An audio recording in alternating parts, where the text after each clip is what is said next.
Welcome back to another episode of A Gift from Adversity. My name is Juri Love. I'm your host. Thank you very much for tuning in. Today, I am celebrating 100th episode. I can't believe this is the 100th episode. And I'm very grateful for this movement. Before I introduce my 100th guest, I want to introduce my book, which is called A Gift from Adversity, which is the same title as this podcast. The subtitle is Overcoming Sexual Abuse, Domestic Violence, Bullying, and Homelessness, and it's available on Amazon. After I published my book, I got a lot of messages from a lot of places and shared share their adversities. So I felt very compelled last year, January, to start a platform where people can come in and talk about their adversities, but not only adversities, but also the tools that they use to overcome and a gift that came from it.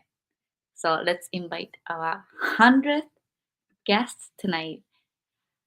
Milton, thank you so much for coming into a Gift from Adversity podcast tonight.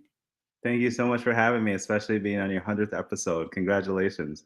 That is so exciting for you. I am so excited and thank you so much for all of your support. Just to let our audience know, Milton and I met on Clubhouse, and then he has been such a big support of everything I do, and especially this podcast as well. And he's been guiding me and encouraging me to keep it going. And tonight is our 100th episode, which is an epic, and I can't believe it. And I'm so grateful for all the guests who came on from all over the world. Yes, this is an excellent platform. And I'm not surprised that you made it because you were so passionate about your mission and you were so passionate about the guests that you had on and what you were trying to accomplish. So, congratulations. And I'm honored to be here as your 100th guest. Thank you so much. Absolutely. Thank you. So please tell our audience who you are, where you're coming in from tonight, and also what you do, and if you have social media or any website that you want to promote. Okay, so my name is Milton Young. I'm coming in from North Carolina right now. And what I do is I'm a business development manager that specializes in sales training. And I also am the host of the What's Good podcast. You can find the What's Good podcast on all of your major podcast players from Apple to Spotify to Anchor. And yeah, that's it for Instagram. You can catch me at Styles36Styles. And you can just Google the What's Good podcast, and that'll pop up all over. So, Milton, let's dive into our first question, which is the adversity. So, can you tell our audience what was your adversity?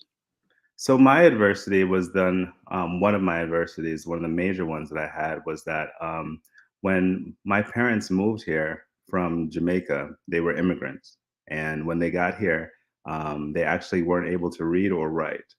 So you can imagine how difficult that was for me to be first trying out my school here in the United States and not having any kind of support in terms of going home and being able to do homework, going home and being able to figure out the tests, even have some of the meetings with some of the guidance counselors. Um, and even more importantly, like I didn't have much support for like after school activities because my parents were working. My mom was working like 3 jobs and my dad was working 2 jobs just to maintain and keep up with everything. So it was very difficult and it was very challenging for me to um, like participate in school activities and be successful in school because the person that I was expected to teach me how to read or how to write couldn't do it. Where were you born in America? So I was born in Jamaica, and when I was 5, we migrated here. My dad came over first, and he worked for a while until he could afford to apply for me and my mother, and then we came over after. And it was at New York, was that North Carolina? Yeah, it was in New York. So we started out actually when we first got here. My dad was working for a company called Boss Hatfield, and it was a construction company. And they brought us to Connecticut, Hartford, Connecticut, which was a popular space for a lot of Jamaicans that were migrating. And then from Connecticut, they moved us up to New York, Saratoga, and I lived there for the whole time. And Boss Hotfield was based out of Albany, so a lot of the work that he did was in upstate New York, around the Saratoga area, and that's when I spent most of my career and growing up. So, as an immigrant, an immigrant parents and child, you mentioned that the English part was hard, and then after school programs and participation, navigating the life in America. When you were realizing those obstacles growing up, did you have any awareness that you are a little bit different than the other kid? And then did you actually maybe get bullied or teased? Yeah, most definitely. So, Jamaica, the kids there are really fast. They're really good athletes. And so when I was on the field, when I played soccer, I was always outperforming my age group. When I did track, I was at like when I was in ninth grade, I was one of the fastest kids throughout the whole entire school. I think there was one senior that was beating me. Um, and so, yeah, I was special in the terms of that my athletic ability was so gifted. And I was bullied, unfortunately. The kids that I was outperforming would just make fun of me and kind of like try to isolate me just because I was different. I was a different color than them, and I wasn't as smart as them, so to speak. And and then also some of the teachers as well when I was growing up, because my parents weren't contributing to, some of the sponsorships or buying uniforms for the team. They also kind of like pushed me off to the side, even though I had the athletic ability to outperform some of the kids that were starting and I wasn't. They still made sure that, I was kind of kept to the side. And instead of telling the other kids to speed up, they would tell me to slow down so the kids could keep up with me. So they really held me back in terms of my athletic ability and kind of made it seem like I was too fast and that there was something wrong with that and I needed to slow down. Um, so yeah. And how about the area that you grew up with? You mentioned that not so many of your color of skin kids were there. No, there really wasn't. In Saratoga, it was affluently white, very wealthy white people. Um, so I didn't really I think there were two other kids in my class that I can remember off the top of my head that were the same color as me. And we were pretty close because of that. It was like it's something that just made us feel connected, so to speak. Um, so yeah, we were connected in that way. So that was maybe when you were in elementary school, middle school. Yeah, so that was in middle school, elementary school. Elementary school, it was really bad. I mean, there were times where kids didn't want to play with me because I was a different color and all those things. Um, what I can say is that a lot of that changed once I got into high school. I was taken in by a coach, Mr. Coach Johnson, and he was the first person that really, really helped me. Like realize that being fast was something that was a gift and that it could help me with my education, that it could get me into college with a scholarship, and that, maybe I wasn't supposed to play team sports, that maybe I was supposed to do track, which was an individual sport, and no one could really hold you back. It was just up to you, and it was a you against the clock. And so he had me run 100-meter dash and a 200-meter dash, and I really, really excelled at those events. What was your fastest time? My fastest time in the 100-meter dash was 10.5 seconds. Yeah, it was really fast. It's still the school record to this day that I'm very, very proud of. Yep. Oh wow. Yeah, I was very fast. I was very fast. I think mine was 14 seconds. 14 seconds? That sounds about right. That sounds about right. That's quick. That is quick. Yeah. So, Milton, how about in high school? I know elementary and middle school, you kind of touched that, and then Coach Johnson helped you. But is there any other things that happened in high school that kind of set you off or set you back?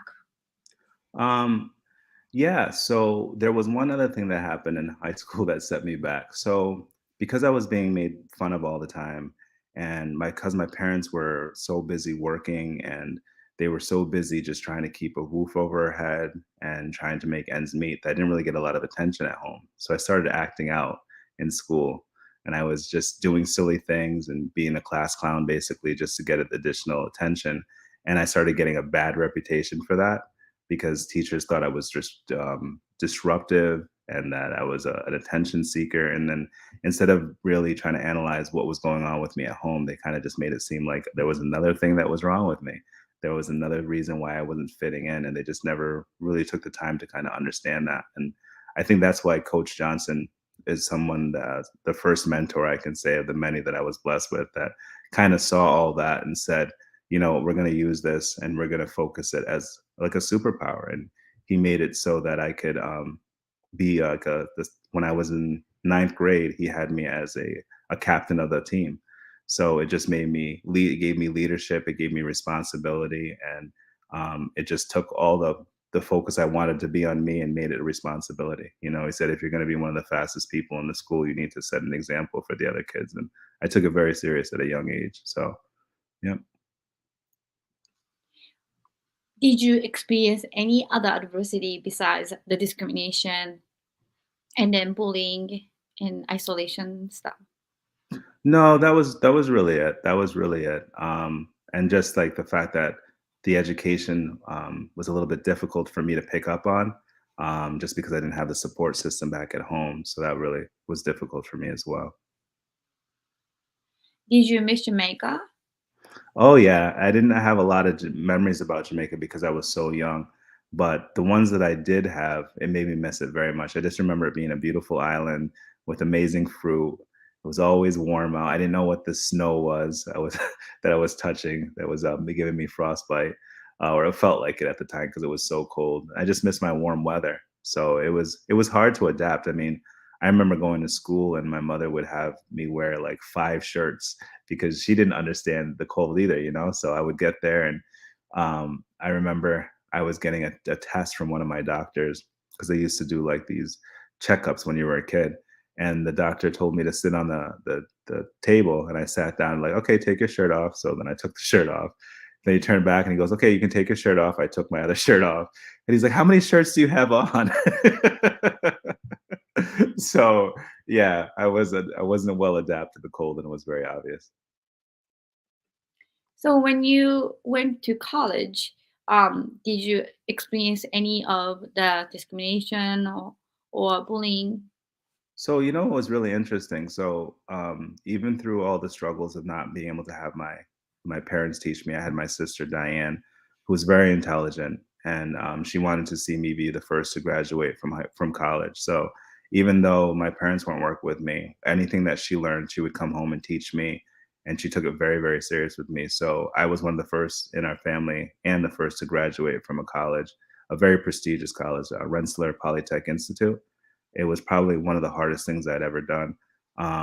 When I went there, I didn't experience any discrimination from the staff or anything like that. They were very welcoming. I was coming on a partial scholarship from the track that Coach Johnson had told me about. So they were excited to have me there.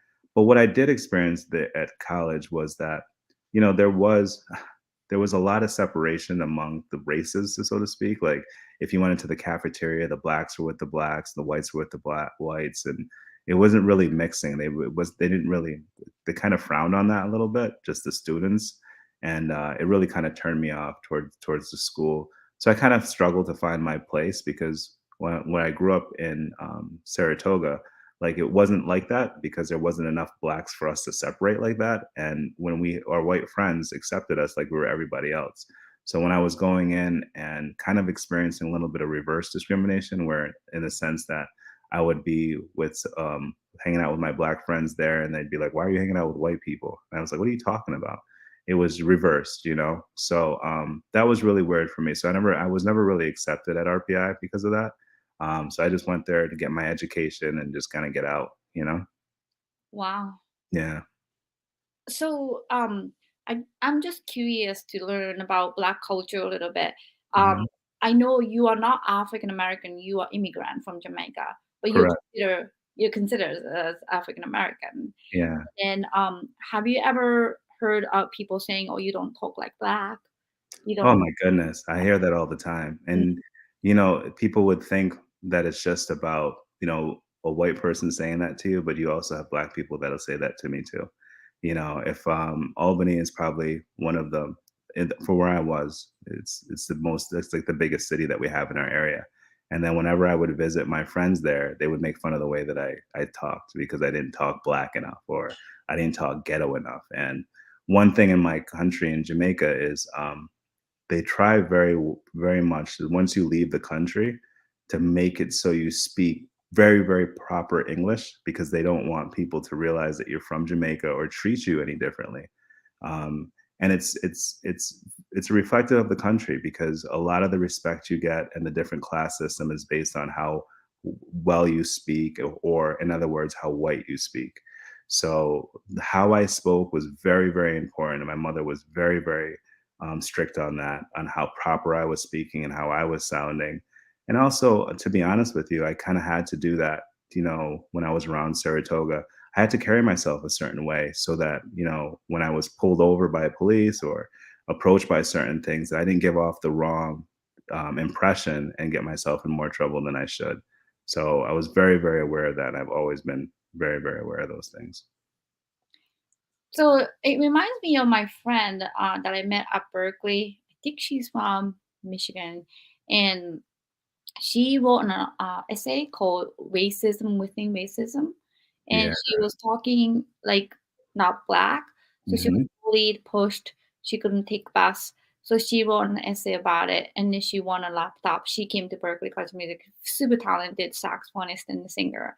Oh, But well, when I heard that story, I really was shocked that black people discriminate against each other, and then they supposed to kind of support each other, but yeah, when you don't act certain way or exactly. pronounce certain way, You that don't get accepted. it's very strange to me. No, it is very strange, and it's even more strange to be witnessing and experiencing it. Especially when what we need to do is pull together and really help each other. A lot of that is, almost like crabs in a bucket. They just pull each other back into this hole because they refuse to help each other. So it's very frustrating, and it makes things a lot more complicated than they need to be. And it's so interesting that in Saratoga that you had a majority white people and then very few of minority. But then when you um, maybe that outside the situation, objectively I can think that that can be more targeted, like small number. But then when you went to college, it's Yeah. interesting that you felt experienced reverse discrimination. That's very interesting. It is, it is. It was the last place that I really expected it to be, especially with an institution that was so prestigious. I didn't expect to experience that at all, but yeah, it was very obvious and very in your face when you went there. I mean, literally, there'd be no one in the center of the cafeteria, and on one side it's blacks, on the other side it's whites, and it made absolutely no sense. Hmm. Um, Joseph Safari, who came on the show, episode 99, he's live with us. He just commented, "Thank you for sharing with us." Oh, excellent, excellent. Thanks for joining. Yes, absolutely. So, is there anything else in terms of the adversity that you experience in life that you want to share with our audience? Um, no, not right now. That is okay. So, experiencing these things when you are young and when you became adult, did you kind of have sustain of maybe self-esteem issues or fear, the social settings, etc.? Oh yeah, most definitely, because you don't know when it's gonna stop. You don't know when someone's looking at you as a person, or when someone's looking at you as a black person, or you know what I mean, or sometimes even to this day when you go in for job interviews, and or you start working for someone, sometimes you kind of feel like you're not really sure. Okay, why did I earn this job? Am I getting it because I need to meet some kind of affirmative action thing, or am I here because I'm as good as I think I am, or they keep me here because I have to? You're constantly questioning yourself sometimes, just because of the things that you've experienced, things that you've heard, and you're just constantly reminded of that discrimination. Even when I'm driving to this day, Some of my friends, when they're driving, they have no concern about being pulled over or, speeding or doing something stupid. I am very, very cautious about that. Whenever I see a police officer, my heart starts beating 20 times faster. And it's always been that, always through high school. It's been like that with me. And my friends never really had to deal with that. Some of them were their fathers were judges or lawyers, so they would literally get away with anything that they did. Whilst other people that look more like me, they would get punished almost twice as bad for the same thing. So I'm very much aware of it, and it follows me throughout my life, and it always will. I mean, it's something that I have to be cautious about. Even when I was moving to North Carolina, if I'm being 100% honest, there's this is a beautiful area. The people are very friendly, but I had to be very cautious about the area that I was moving to because it's the down south. They do think things a little differently. And some places, people like me aren't always welcome. So that's something that's always going to be following me. And I think I'm a little grateful that I was introduced to it when I was younger so I can witness it when it's there. And I just been kind of trained, honestly, with my friends and my experiences and how to react to it. So I keep myself safe and I keep other people safe as well. But it's nothing that'll ever go away. Unfortunately, I kind of lost hope on that. I just want to express how grateful I am, not only that you are my 100th guest for the podcast, but also being so honest about racism. But to be honest with you, you are not American, you're Jamaican. And Yeah. then I am Japanese, I'm not American. I became a citizen. Yeah. But I definitely felt not as extreme as Black people, but definitely some of the biases and discriminations. And Yeah. where was it? Last week I was working, and then I just didn't want to talk to this person because I was dealing with so many different things. And then she's like, "Can you speak English?" I'm like, "Yes." Oh my goodness. So I'm like, "Yeah." I sometimes tell my Black friend, you guys get discriminated by skin of color, but my discrimination experience is that I get discriminated about my intelligence. Ah, yeah. Like, are you dumb? Like, can you speak Yeah. English and stuff? So I'm like, I've written 400 articles and most of them are front covers. Yes, I do. And I have a book. I'm an author. I'm a proud author. Um, Yeah, so yeah, it's interesting that, no matter where you're from, something. um, people have these biases, and then um, that goes not only this country but Yeah. Japan too. And then I never really had Black friends, and Mhm. I only had one friend who's from Congo. Okay. And one of my Japanese friend who came to America, and then she was explaining to me on the way to here, the person next to her was Black man, and she was terrified. So I'm like, why are you terrified? Like, because we're not exposed to Not exposed racism. to it. Yeah. Yeah, So like when you don't have this experience that it's so people true. especially, yeah, fear, It's right? true. Yeah, so I think that goes to um, Black folks too. Maybe like when like I think it's just racism is such a big thing that we, like you said, maybe it's hard to go away, and you have to kind of navigate through. My children Right. are mixed, and Yeah. then they are like unfortunately they had experience since young. Like my daughter, Yeah. as cute as she is, 5 years old. It's adorable. Thank you. I think she's so cute, but She she is. salted. She was called, um, "What are you two brownies doing here?" My son was called Black Monkey Negro, and Yeah. it's like so crazy to me. And how would you deal with that? Like, what do you think some of the worst racism, like racial words, slurs that you've heard when you were growing up?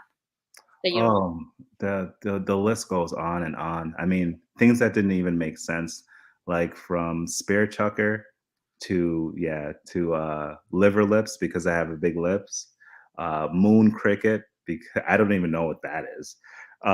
Porch monkey, like raccoon, coon. There's another one that I got in trouble with in high school because the boy thing, like someone a grown man calling you a boy, "Hey, boy, get over here, boy." Like that little slang, it's really derogatory, and I get really upset when people to this day, when people see who use that boy thing to me. Um, but yeah, the list used to go on, and my dad, I used to come home and I would be sad, and he would tell me what they would say, and then he never helped because he would always, "Well, say, well, call them this or call them that," and I said, "I can't. There's too many of them," you know. Um, but I just learned from a young age, and I'm telling you, it really does pay off because at a young age, I learned to let it roll over my shoulders because there's too many of them. I can't beat them all up. I can't do anything. So I have to let it roll over my shoulders. So now, if I get pulled over and there's a police officer that's just harassing me, there was a time where I got pulled over and the police officer, the first question he asked me for, and he was pulling me over because I forgot to put on my indicator for changing a lane. He asked me if I had any felons, if I had any warrants out for my arrest. That was the first question he asked me. So I asked him, I said, "Do you ask everybody that question when you first pulled him over?" And he said, "Yes." And I said, "Even if you pull over a mother in a minivan and she has three kids in the back?" And he was like, "I'll be right back with your license." So it's just little things like that you have to, and I had to disengage because then, you know what I mean? It could turn into something else and it could become more dangerous. But those little things, those little jabs, it's the same thing when those little kids were in high school. They used to jab and poke at me. And I just learned not to react. So it's almost the same thing now. So I'm happier. I'm happy that I was exposed to it because I know how to deal with it. But it's sad. It's sad and it's unfortunate, and it still happens to this day with other kids. My heart breaks for you. And Oh, as a mom who has mixed kids, like I fear for their, yeah. you know, future. And my son was telling me that some people told him you don't sound black or something. Yeah. I'm like, what does that mean? You know? Yeah. It's so true. It's so true. Do you know what one person told me about my name? He said that I was lucky that I have a white man's name because I'll have a better chance of getting hired and loans and all this thing. And when I came back and told my dad, he's like, "Well, he's right." It's not funny, but it's true. And it's kind of sad that those type of things are still going on, but that's what it is. No, it's a reality just to let you and audience know that I met somebody that was talking about MIT research um, that they sent two identical resumes to different companies with Yeah, one white name, one black name, and 80%, like 8 to 2 ratio. So only 20% black name got called back for an in-person interview. However, the resume was completely identical. unbelievable. It's absolutely unbelievable, but it's true. I believe that, unfortunately. In your opinion, Milton, living in this country as a black man and successful business person, like w- why do you think this keeps happening? Like, as somebody who experienced it most than obviously me, like how would you internalize this? I internalize it by just realizing that it's ignorance and that it's ignorance that's been bred down from generation after generation after generation. And it's bred out of fear and bred out of not understanding. Um, I can tell you this story, um, and I hope it sits well with your audience. So, when I was growing up, there was this bully that used to chase me around on his moped, and it was a very, very fast moped, and I would have to run extremely fast to get away from it because he was chasing me to beat me up. And when I went to go tell his dad about it, his dad was reinforcing the behavior and basically told me to get my black ass off his property. So my cousin actually tried to date his sister or the guy's daughter, and he wrote a letter to her telling her that if he sees her with him again, that he's going to bury the both of them in the backyard. So um, that news got back to my mother. She was very upset. She went down to talk to him. The conversation didn't go very well. But and my mom basically told me to stay away from those people, never interact with them again. And that was that for a while. Would you believe me that if I told you that I continued to interact with that guy, and I was as nice as I possibly could every time I saw him? I addressed him with respect. I was just ridiculously kind to him, and eventually, he ended up changing, and he ended up telling me that, "I didn't you were the first person that I've been exposed to like this, and I thought this and I thought that, but you proved everything wrong about what I thought for my preconceptions about Black people." And would you believe that my mother became his barber, and she was cutting his hair for like the last 5 or 6 years of him being on this planet? And they became good friends. And he told her too that it was just out of fear. I didn't know any better. It was what my dad taught me, and it's all that I knew until you guys moved into the neighborhood. And he saw how hard my mother worked, that she had 3 jobs, and my father was working, he had 2 jobs, and we did really, really hard to keep our property right, and we never got back on nothing, we weren't lazy, and he ended up coming around. So that really taught me, like, until people experience, like, and they just open themselves up to try something different, and they are just trusting, you know what I mean? They just give something an opportunity. They can see that a lot of the preconceived misconceptions are just that, they're not real and they're fake. And um, so in my mind, a lot of times the way I look at it is they just don't know any better. And they don't know any better because the people that are responsible for teaching them don't know any better either. So it's my responsibility to be who I am and show them that they're wrong. I That's it. really respect what you had done to this person because that can be a ripple effect for other people in the community. Yeah. I just it just triggered me a story when I was 18, 19. I was sent to this country as emissary, one of the elite program from the Japanese government, greeted Yeah. by Japanese crown prince and crown princess, now emperor and empress. So Oh, because the government sent me to America, when I went back, this is when I was 18, I had to do a lot of community work. One of it was the panel, youth panel obligation, opportunity, kind of, because mhm. I was sent by government. It was very interesting because ODA was supporting the history teacher from Southeastern Asian countries to come and see Japan as is because of the World War II, that they were so afraid of us. And then even the economy rose, a lot of relationship that Prime Minister Nakasone saw in Southeastern Asian countries were booing him and then not welcoming him. And he thought grassroots relationship had to be fixed. So Korea was not included. So one year they decided to invite Korean history teachers to this camp program where I was invited to as a youth panel. So we did activities together, and we did some talent show together. We wore traditional Korean attire, Japanese attire at the end of celebration of the third Okay. day. Interestingly, their history book is showing the Japanese soldier, like one of the teacher was saying, pouring hot water in Korean people's throat to torture them. And Um, so the graphic memories or history books that are in Korea are completely like Japanese people, evil, scary uh, monsters. So that they made me, and I'm not like that at all. yeah. That was the whole point of Japanese government setting aside of ODA to basically do the conflict resolution for our economy, for our relationship moving forward. So Wow. that your story triggered me of why I was sent there.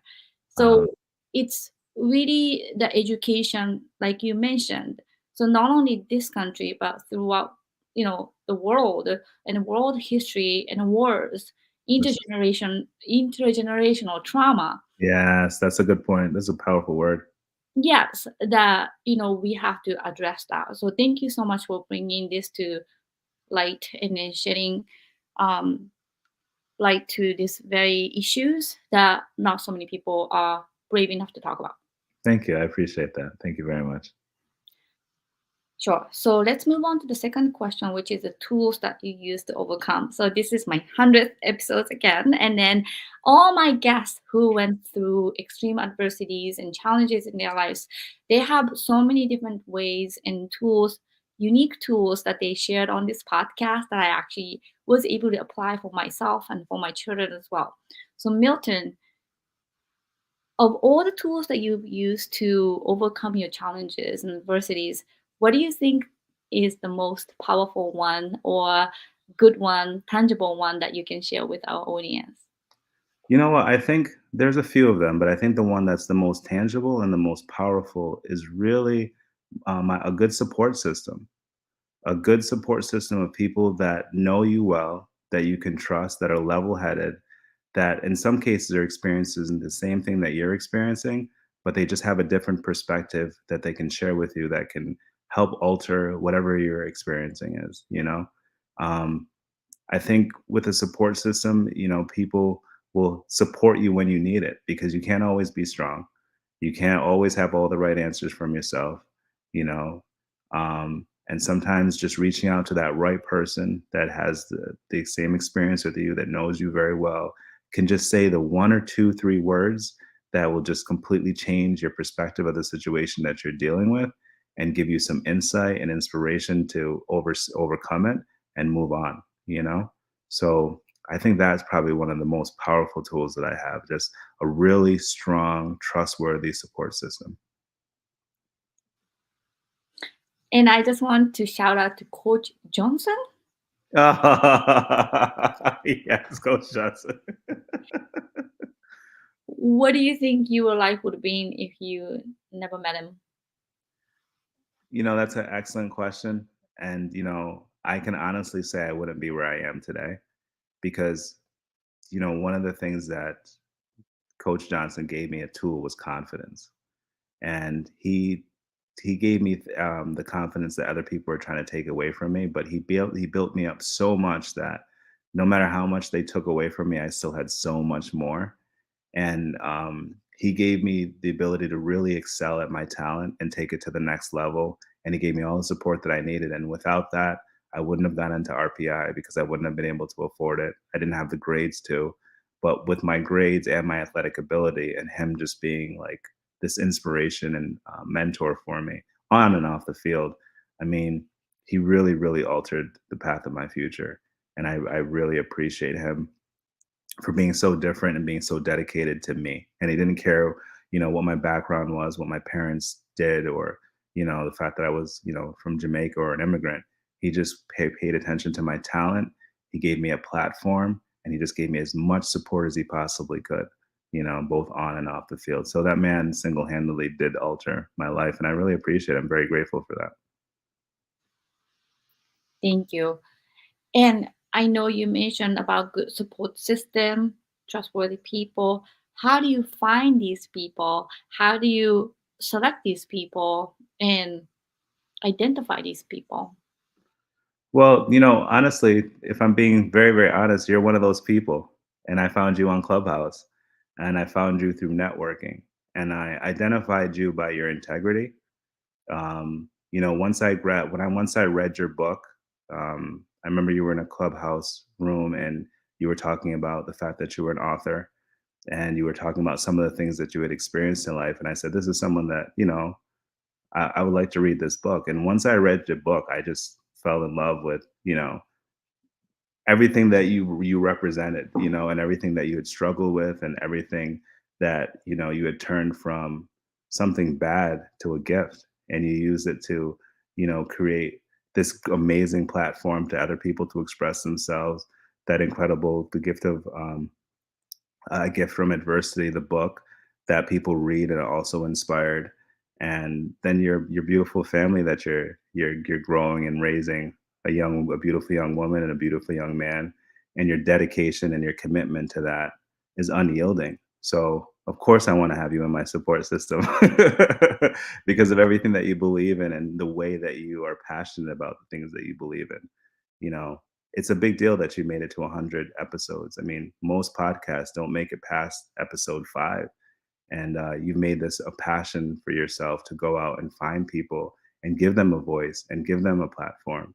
And you've done it for 100 different people, and I think that's absolutely amazing. So yeah, you have to look and you have to really look at their character and see what they're going through and see how you relate. And I relate a lot to your story and some of the adversity that you face. So it just made sense for us to be friends and add you to my support system. I'm honored. Thank you so much, Milton. Yeah. I really appreciate you. And I just want to touch base a little bit more in depth about mental health too. So when you are getting bullied and getting this racial slur thrown at you, and then you mentioned that you had to roll off or um, Off my shoulders, roll it off my shoulders. yeah. So like, how do you do that? Like, like how do you like let go at some point? And then what No, are the tools that you are using? yeah. So, one of the other things that I did was, I guess it was bad, but it worked at the time. If I was making fun of myself and I turned it into a joke, then no one could make fun of me and no one could bully me because I was bullying myself. And if they were too busy laughing, then they couldn't make fun of me or tease me or anything. So a lot of it, I just would just kind of deflect it. I would try to deflect it and turn it into something funny. If they said something stupid to me, I would try to turn it into a joke and they'd start laughing. And then when people are laughing, you can kind of, change the moment, and that's what I would kind of use. I was almost an alchemist in the sense that, I would take something negative that they were making fun of me and then I would turn it into a joke and they would like me because I was funny. So that was my one of my other tools that I would just kind of transform what they were saying and just make it funny. And then we can laugh about it and you're not making fun of me anymore and now you think I'm funny so you want to be my friend.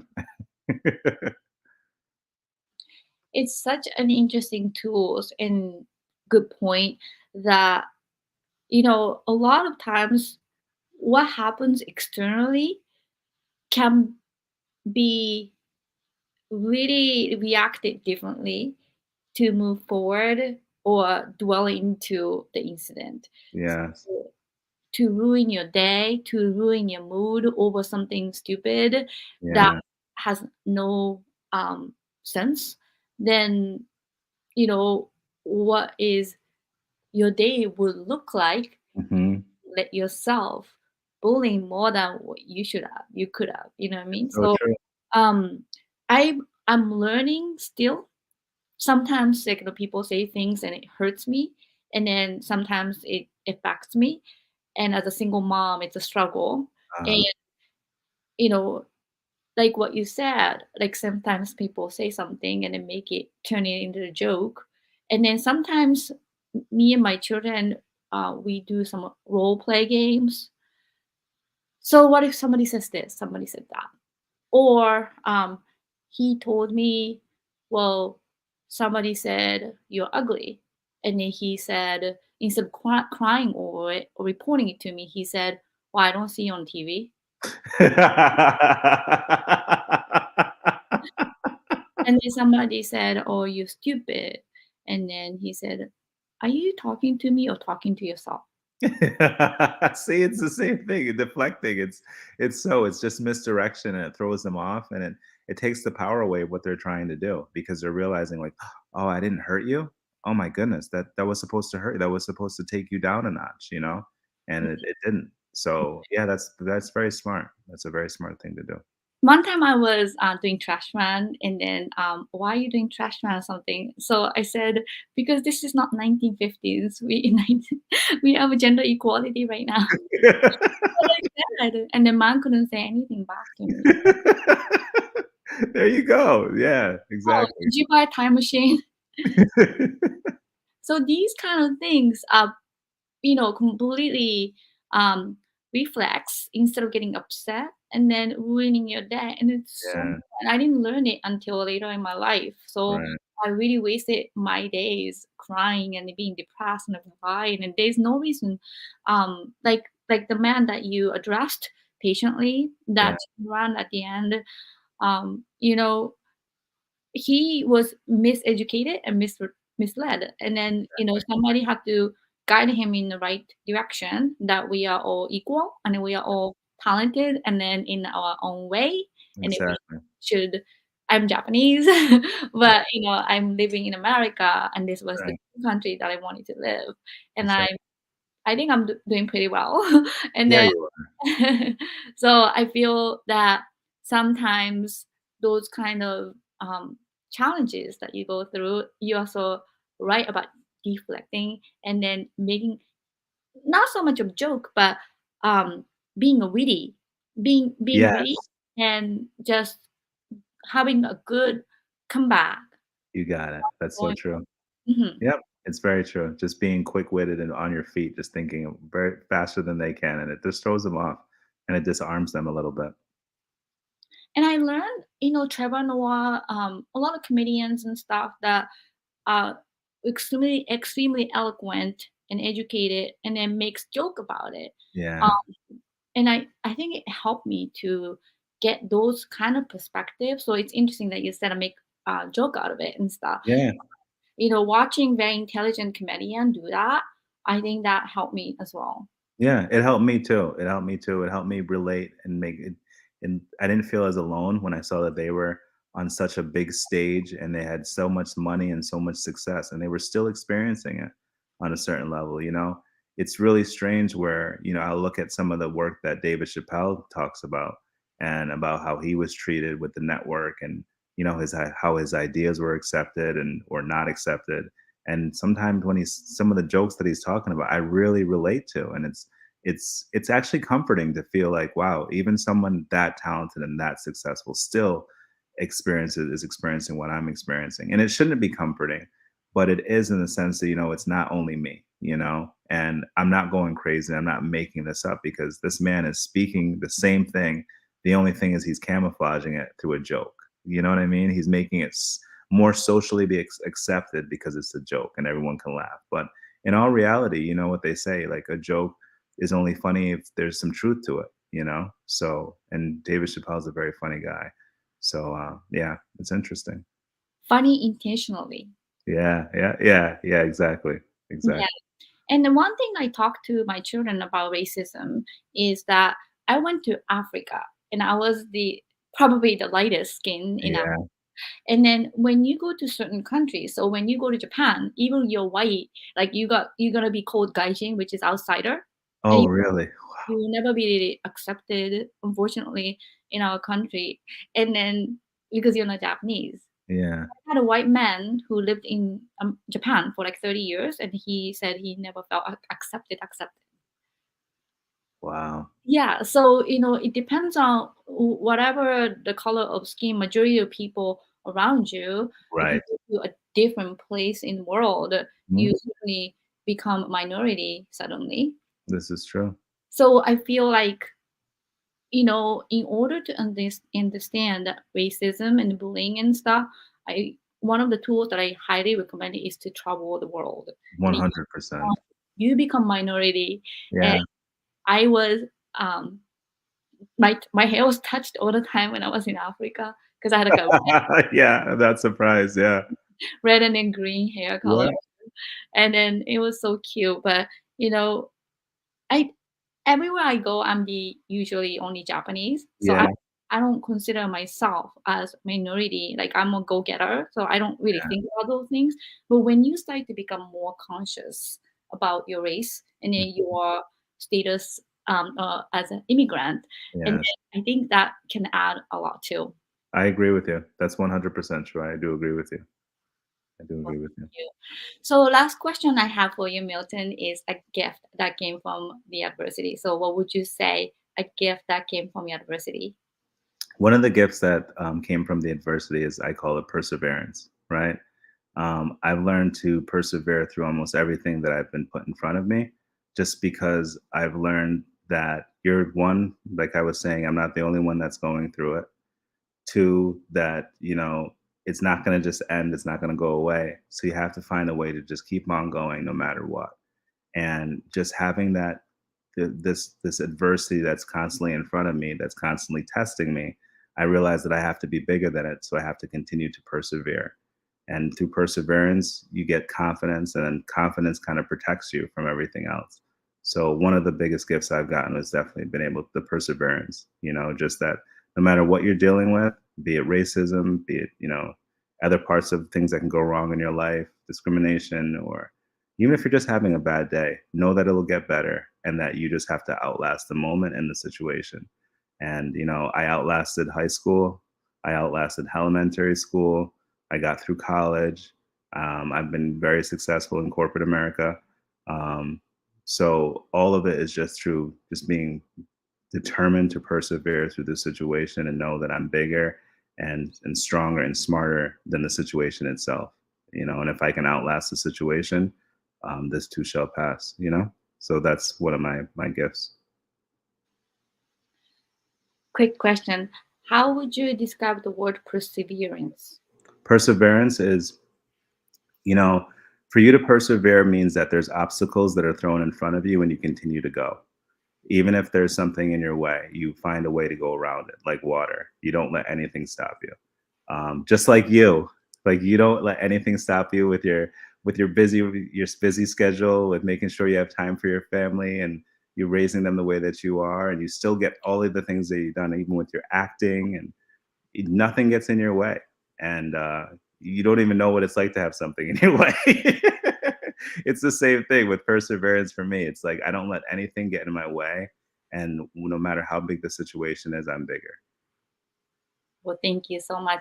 Yeah. Recently, I came up to this mantra: success never comes overnight, but over time of your consistent and diligent hard work. Oh, wow. Yeah, I like that. That's very true. That's very accurate. That's very accurate.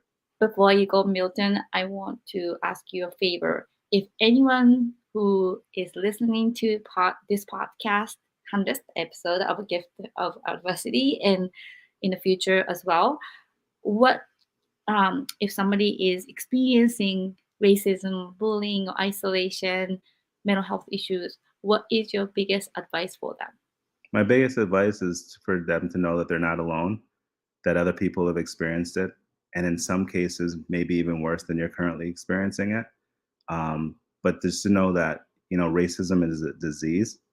And I think it's rotting the country and it rots certain people. And don't let it do that to you.